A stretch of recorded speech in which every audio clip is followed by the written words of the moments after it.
Hello and welcome to the wrap-up on UCFM, your Thursday guide on all the latest in clubs, news and events from across UC's Bruce campus. I'm your host Ben, and very specially today we have another host. This is Tobias. How's it going, Tobias? Yeah, not too bad. Excited to do some radio today. I'm excited. I mean, how's your week been going so far? Yeah, pretty good. It's been a bit of a quiet week, which is rare, so getting some rest. And It's not been a quiet week for me. I mean, it's sort of a quiet week this week. Unfortunately, there aren't as many news pieces, but still gonna have a great show. What's happening today? What's happening today? Well, on today's show, we'll be speaking with Jarrod Sopniewski from the Centre for Conservation Ecology and Genomics about their efforts to preserve the green and golden bell frog here in the ACT. And as always, stay tuned for the latest UC news and a weekly events guide. Before we get into it, just a reminder to follow our socials at UCFM_87.8 to keep up to date with everything happening, and join the conversation today by sending us a message during the show on our text line at 0415-774-774405. And I guess for today's text line, maybe text in what your favourite frog is. That sounds like a fun idea. Yeah, that's a great idea. And another massive reminder that you can tune into UCFM live and from anywhere by downloading the iHeartRadio app. Without further ado, let's wrap things up.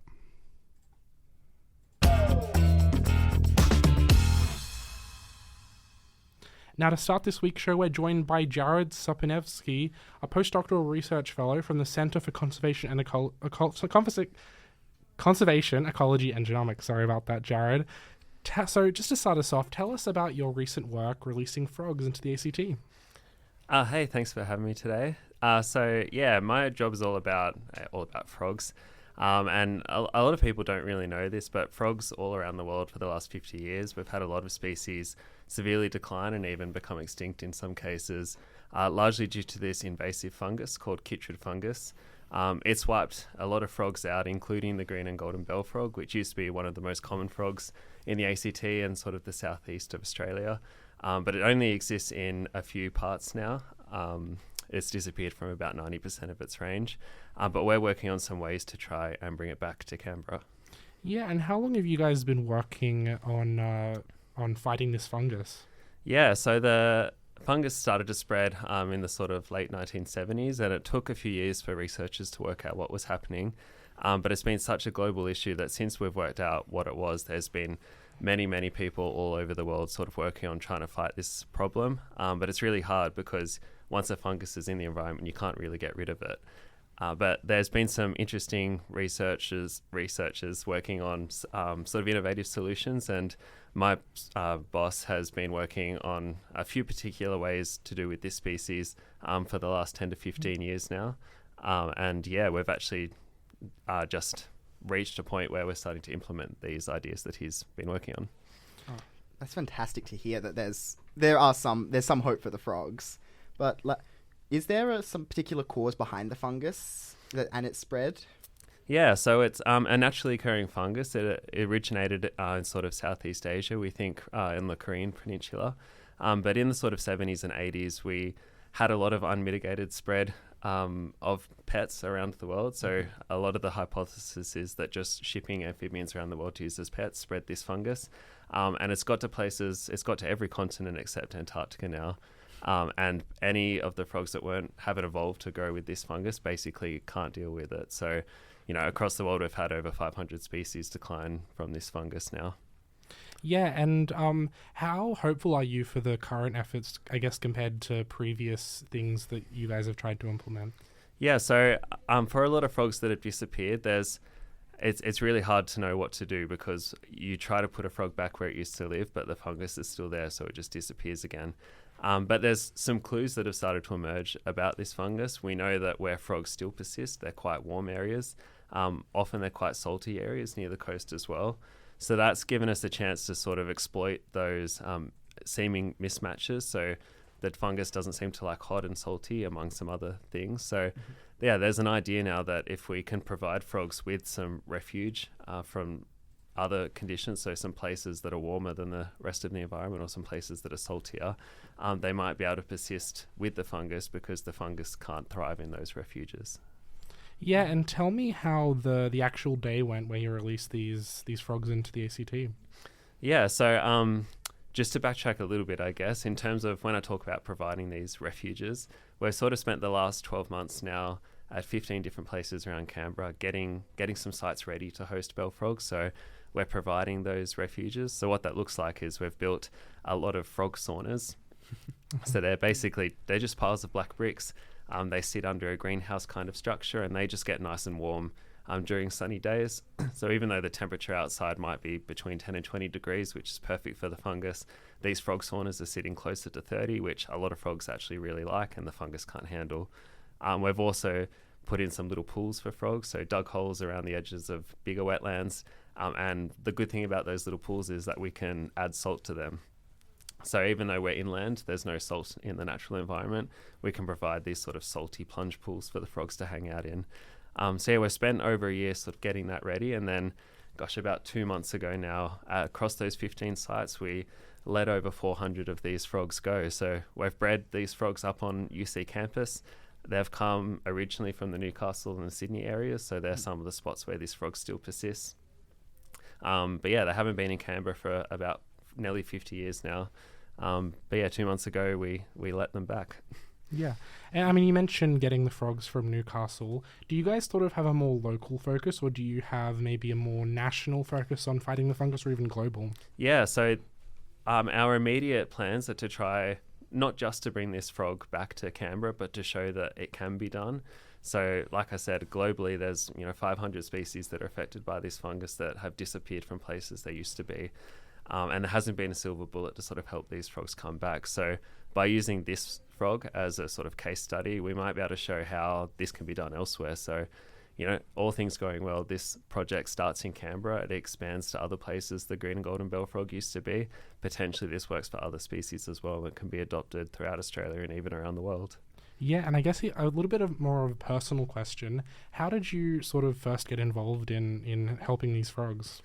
Yeah, so I've always loved frogs. Like back when I was a kid, I used to find puddles drying up that had tadpoles in them and try to take the tadpoles to safer places. So, I've always had this sort of obsession with frogs. And yeah, it's just so I've, throughout sort of my study career so far, I worked on frogs whenever I could. I did my PhD with a bit of a frog focus, and I got really lucky that this job came up when I was looking for this type of job. Yeah, it's a bit of a dream job, really. Yeah, and I guess just to finish us off, a little shout out to the place that you come from. What sort of other activities does the Centre for Conservation and Ecology and Genomics do? Yeah, so it's a really nice research centre where there's lots of people answering some big sort of ecological questions, but often with a really applied focus. So for instance, our group is reintroducing this frog. We have another group that works on the grassland earless dragon. So that's another critically endangered species that occurs just in one spot really in Canberra, and they're working really hard to keep that species going. And we have lots of there's a really big genetics focus, so there's lots of people that work on sort of genetics theory, but with a really applied focus, so how we can use that for conservation. They're sort of the big ticket items, I guess. We also have a lot of eDNA focus as well, so that's how we can monitor sort of where species are, but without actually capturing the species, by looking for sort of traces of their DNA in the environment. Yeah, and do you guys have any socials or websites that people can keep up to date with what you guys are doing? Yeah, so you can find the centre on Instagram. It's UC_KEG, that's CCEG. And from there, you can various projects have other links. So our Bellfrog project has a website that you can find from that Instagram page as well. Yeah, well, thank you so much, Jarrod, for joining us. Nice, thanks for having me. Well, it's now time for the UC News Wrap. The University of Canberra is launching a new brand campaign called You Can, and today, UC staff were given a sneak peek of it. The campaign is aimed at inspiring future students and showing that university is accessible to people from all backgrounds. It highlights UC's focus on support, flexibility, and belonging, using real stories from students and alumni to encourage school leavers and adult learners to see higher education as achievable. It marks UC's first major brand repositioning in more than a decade and will roll out nationally across television, social media, billboards, and other advertising platforms. University leaders say the campaign is designed to reflect what prospective students want most from higher education: authenticity, opportunity, and a clear pathway to success. The campaign officially launches on April 6th, so keep your eyes peeled for UC's new look around Canberra and beyond. Yeah, I don't know about you, but I'm excited to see what they've put together. I always love a rebrand just for, I guess, the difference of it all. So we'll have to see. I'm always a bit skeptical of rebrands, so I'm very willing to be proven wrong. Yeah, well, we'll have to see. Well, in other news, a UC pilot study is flipping the script on loneliness. The study, developed and delivered by UC's Health Research Institute, began in March 2024 and October 2025 has found that community-based peer-led programs can significantly reduce loneliness among young adults by focusing on building local social connection rather than treating loneliness as an individual issue. The Connect Up 2617 project, run in Belconnen and Bruce, engaged 645 young people through the regular low-cost or free activities such as sport, crafts, board games, and social events supported by trained peer facilitators and volunteers. Survey results showed strong improvements, with feelings of isolation falling by 36% and nearly 90% of participants reporting a stronger sense of belonging. Researchers say the findings support treating social connection as a public health priority, and the program has now been adopted by the Capital Region Community Services for ongoing delivery and future expansion. If you'd like to get involved with Connect Up 2617, you can find them on Instagram at Connect Up 2617, and they hold lots of great regular activities, and check it out. I mean, that sounds very exciting to me. How about you? Yeah, it sounds really interesting, and it seems like it's tackling a really important issue. Definitely. Well, that's the latest from news around campus. Well, let's take a look at the upcoming events on campus. Finish off today with a speed painting competition at the UC Bar from 6 p.m. Participants will have just 20 minutes to interpret the prompt time. Spots are limited and registration is required to compete, so head to the UC events page for more info. That sounds exciting to me. I might have to head down after this because I'd love to see what people put together. I'd love to see what people put together. I'm not participating in anything Oh no, artistic, I don't think though. I could do that. It's going to look like a grade 5 student was down there. Same. Yeah. All right, and then on Friday, tomorrow, March 27th, finish off Live Art Week by visiting the refectory for biscuit decorating between 12 and 1 p.m. The day isn't over just yet because the Wallaroos are starting their 2026 season against Fijiana at GIO Stadium this Friday, and UC students get in for free. This Friday is extra exciting because the Brumbies are taking on the New South Wales Waratahs later in the evening. Wallaroos kickoff is at 4:55 p.m. and Brumbies kickoff is at 7:35 p.m. You can use the password RUCKUS, RUCKUS 26, all capitals, or visit the UC events page for your free ticket. I will say, first of all, with Live Art Week, that's been a very fun thing, so I hope that they do that again. But if someone can text it in and tell me why rugby kicks off at such specific times, I'd love to know, because 4:55 is very odd to me. I'm going to ask a really terrible question. Yes. Are the Wallaroos playing rugby union as well? They're both, I think it's the same, yeah, well, the Wallaroos are the women's team, the national women's team, and the Brumbies is just from the ACT, not just from the ACT, but, you know. Well, then it seems like it should be the Brumbies lead off for the national team. Well, they're doing it later in the night, so what can I say? Yeah. Well, on Saturday, March 28, UC Pakistani Students Association are hosting a paddle tournament, and head to the Canberra Racket Club in Fishwick for some friendly competition between 7 and 9 p.m. And you were telling me just during the song that that you actually know what paddle is, because I have no idea. Tell me about it. Yeah, well, I didn't know what paddle was till about a year ago, and then I went to Spain. And everybody, well, not everybody, but in Spain, a lot of people love paddle. It goes like, football's the biggest sport, but then it's like, paddle is not as far behind as you might think. Yeah. And it's kind of tennis crossed with squash. So it's played on like a smaller court than tennis, but like there's like plexiglass, plastic walls around so the ball can bounce off and it stays in play. And it seems quite interesting. I had a friend who was quite good at it. And I've never, honestly, when I was only heard of it when I was writing this this script, so maybe I should check it out because it does sound a little fun to me. yeah, and I think it's quite fast paced, so it's quite entertaining even if you don't really know what's going on. Of course. Okay, and then on Sunday, March 29th, UC Refugee Action will be at this year's Palm Sunday rally in Civic Square between 12:30 and 3 p.m.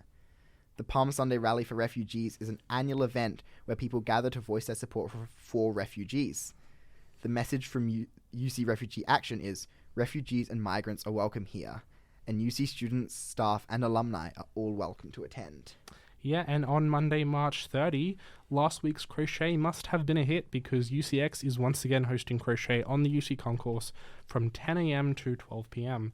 And equipment is luckily provided, and volunteers will be there to teach any interested newcomers. But of course, more experienced crocheters are welcome to attend.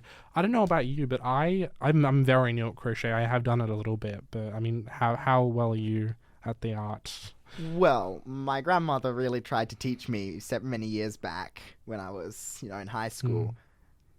I never went very far. I learned like some basic knots and I cannot remember them. So maybe I should go and get back into it. I think I went to a crochet event in high school and I made a couple lines, and I think I had that unfinished project in my drawer somewhere for years. I have no idea where it went, but maybe I should find it and finish it. I do really like the idea that you can crochet while watching TV or doing something. Yeah, it's just something you can definitely. kind of keep doing while you're doing other stuff and get a cool product out of it. Yeah. All right. Well, on Tuesday, March 31st, we're celebrating Easter here at UC with Easter Bunny cups in the refectory. Head over between 12 and 2 p.m. for an arts and crafts session where you'll decorate a bunny-inspired cup to fill with chocolate eggs. UCX will provide the eggs, and you get to take them home. And I think I would head to that just for the eggs. I don't know about you. Oh, I'm trying to lose a bit of weight, so I might have to be disciplined and avoid the eggs, even though I love my chocolate. Yeah. We'll see. Well, on Thursday, April 2, UC NutriClub is hosting, if you're hoping to lose a little bit of weight, UC NutriClub is hosting a sushi cooking workshop with UCX. The workshop is free to attend, so head to the UCX Student Lounge between 11 a.m. and 2 p.m. for that. That sounds very good to me. Well, now see, sushi, that's got much better macros than chocolate. Exactly. So maybe I should go to the sushi one. Exactly. And then starting on Friday, April 3rd, Off the Grid Girls is going on a multi-day 29-kilometre Easter Alpine hut hike through the Alpine National Park in Victoria. They'll be moving between historic huts in a fully self-sufficient hike until April 7th. The hike is graded moderate to hard, so remember that this is for experienced hikers only. Visit Rubric for more info on this event and other club events throughout the week. That sounds very exciting to me. If I was a experienced hiker or a woman, actually, I would definitely attend because I just love the idea of doing that. What about you? Oh, well, one of my dreams, and this is going a little bit off topic, but we're going to go on a rant here.